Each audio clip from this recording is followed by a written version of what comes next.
In 2018, we were going to spend the summer in Spain with my wife's family, like we've done quite often during our 25-year marriage. This year was also special because her parents were celebrating 50 years of marriage, the Bodas de Oro. So this time, wanting to add a little bit of adventure, we decided to fly to Rome, rent a camper van, and take 10 days to get over to Spain, stopping on the way to visit people and places along the way. I brought my drone too, so I really wanted to give that a try.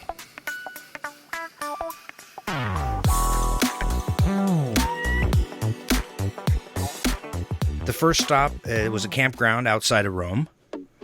This was our home base while we explored Rome. Man, was it hot.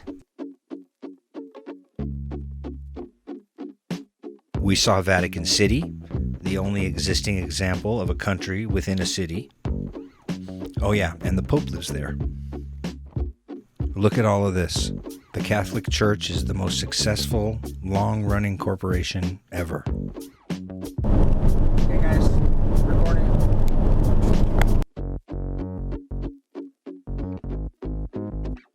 The next stop, Vagli, in Umbria. But first, a quick visit to Orvieto. Orvieto is one of the most impressive hill towns in central Italy. Wow, what a cathedral. Here's a German tourist with a killer stash. Respect. Now we were off to Vagli. My good friend Todd from high school married a woman whose parents had bought this farmhouse in a village of around 40 people in the 80s, I think. They'd done all the groundwork of ingratiating themselves with the locals, so when we arrived in 2001, we already felt like family. Carlo, he saved my ass when I put unleaded fuel in a diesel and almost ruined the rent-a-car.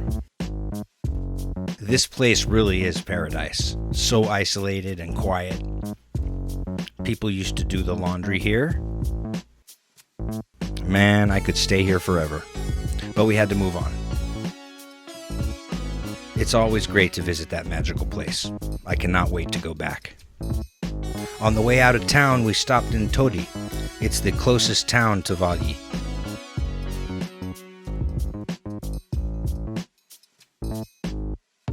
If you need to go to an ATM, this is where you come.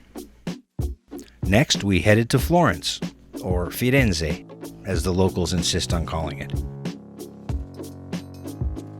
When the Twin Towers went down in 9/11, we were actually on a day trip to Florence. It was Todd, Jeremy, Amanda, and myself. We watched that second plane crash into the second tower, live at a camera store right near the Duomo. We all thought it had to be an accident up to that point. Hard to believe that was almost 20 years ago. Florence is a city in central Italy and the capital of the Tuscany region. It is considered by many academics to have been the birthplace of the Renaissance and has been called the Athens of the Middle Ages. The Florentine dialect forms the base of Standard Italian and becomes the language of culture throughout Italy.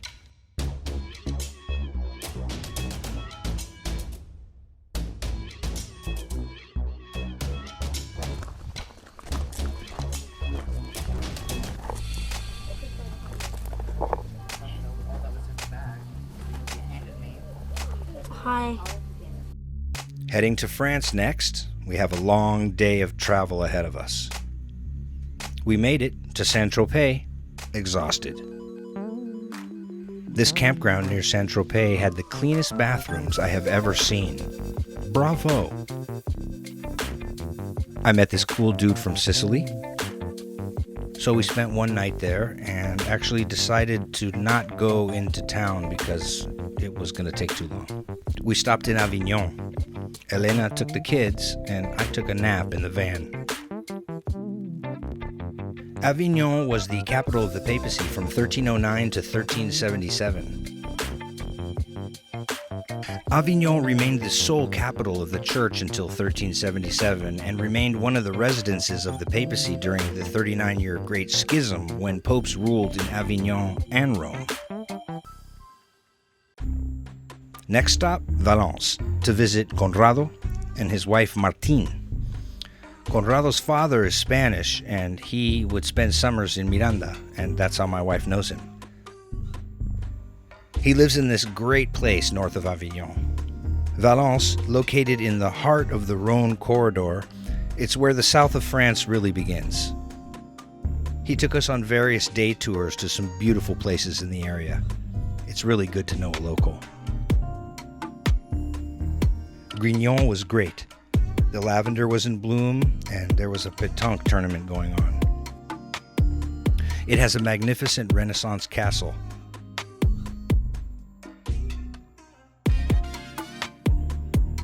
A little more north was Mirmonde, a beautiful hill town with its cobblestone streets, charming lanes, and cool cats. Then there was Pont-en-Royon, the gateway to the Alps. Today, Pont-en-Royon is a village which shows the medieval architecture of the 16th century and is famous for its colorful, hanging houses. What a beautiful place.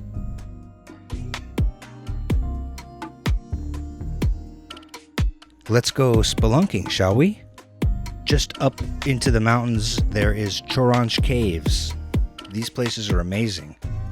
The waters of the underground lakes and rivers flood the crystal whiteness of the rock formations with emerald green reflections. The stalactites, called straws, are very thin, very fragile, and there are thousands of them. Check out these prehistoric animals. Near L'Hermitage, we toured the vineyards on a little train. So much wine, so little time. Well, Conrado and Martín, you were amazing hosts. Merci beaucoup. On the way south, we stopped at the Pont du Gard aqueduct. In 1990, when I was here with the USC group, they let you walk on the top. The Pont du Gard is the highest of all Roman aqueduct bridges, and one of the best preserved. The bridge descends a mere 2.5 centimeters or 1 inch, which is indicative of the great Roman precision. One more stop before we get to Spain, the tiny town of Cessac near Carcassonne. I put the drone up and I found this graveyard down the hill.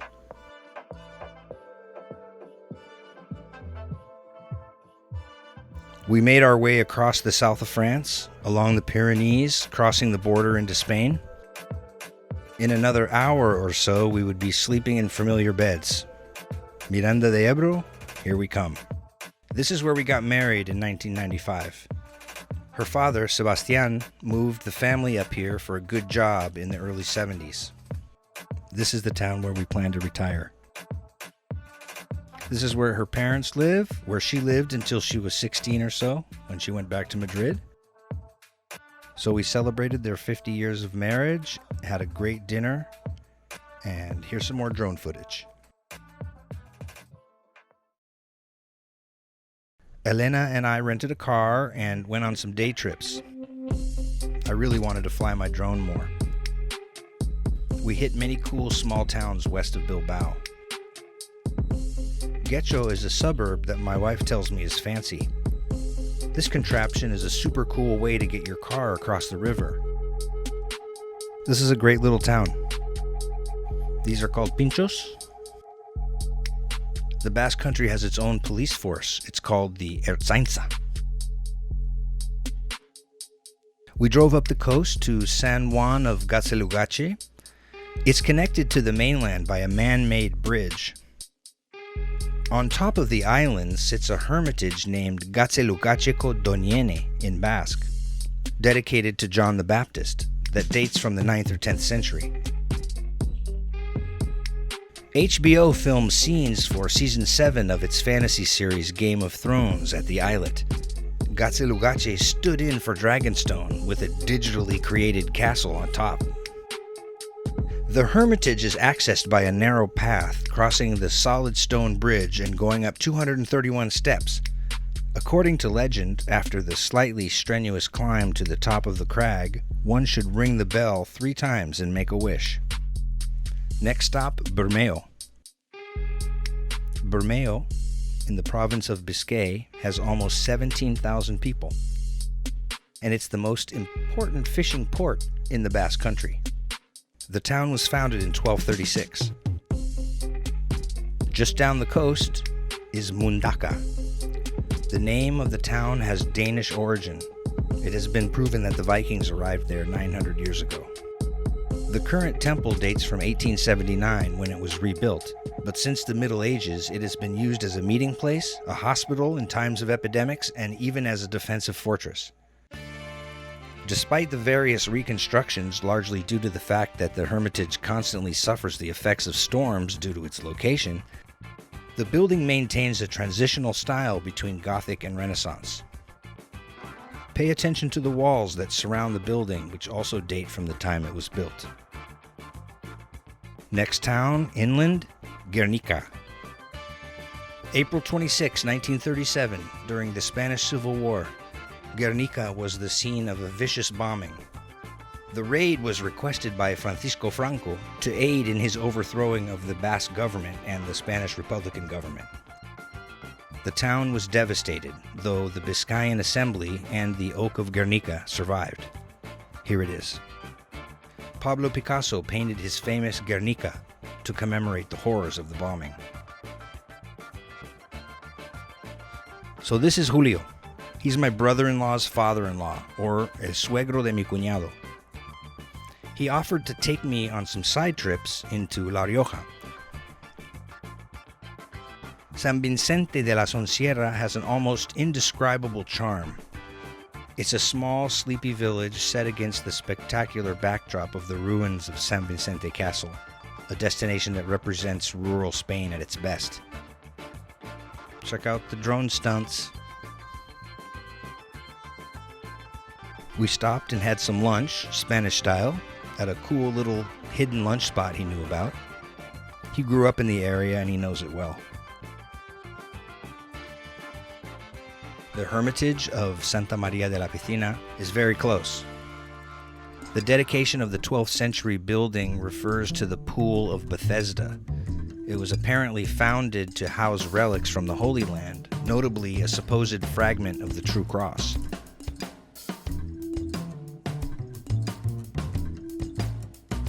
An important example of Romanesque architecture, it was declared a protected monument in 1931. There are burial sites of interest in the vicinity. They would carve the coffins out of the rock and bury people in there, covering them with a flat stone. The wife and I took another side trip to the monastery of Santo Domingo de Silos. The cloister is just stunning. The details, wow.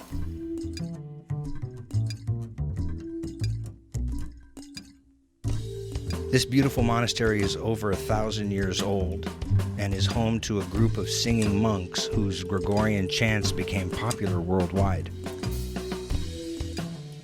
On the way back, we stopped at the town of Covarrubias. I met a cool dude with a cool beard, and my wife had a beer. We had a great lunch, and I got a quick adjustment from the town chiropractor.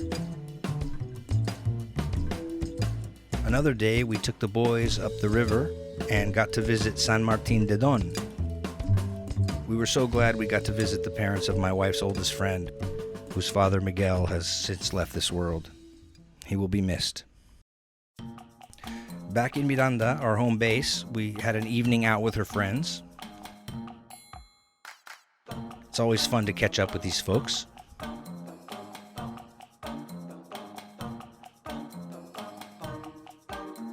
Later, we had a big family dinner up at San Juan del Monte. Cousin Luis is a member of a club, or peña, that has this big picnic place. It's like having your own private picnic area with shade and water that you can use anytime. During the festival, once a year, this place is packed. I took another day trip with Julio to his ancestral home of Ábalos in Rioja. This is the house left to him, and it needs a bit of work, but it has potential. In the year 740, Ábalos was part of the Muslim kingdom of Córdoba. In 1397, Charles III of Navarra gave the town to Ruy López de Dávalos. Julio also took me to Nájera. This was a cool town. The area attracted the Romans, who built the nearby town of Tricium. The area was under Muslim rule, and the name Nájera is of Arabic origin, meaning town between the rocks, Nájera. In 1142, it has been suggested that the French abbot Peter the Venerable met with his 4 translators at Nájera when he came to get the Quran translated.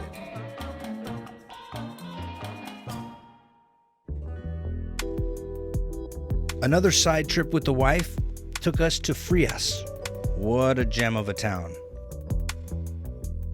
Frias is a historic medieval town on a hill above the river Ebro. It has impressive castles dominating the river and the 12th century bridge across it. Frias. This place was great. When we aren't day tripping, I try to play some pétanque. Here are my pétanque buddies. They're out here 6 days a week. Thanks for watching, folks. That was our Summer in Europe 2018. Ciao for now.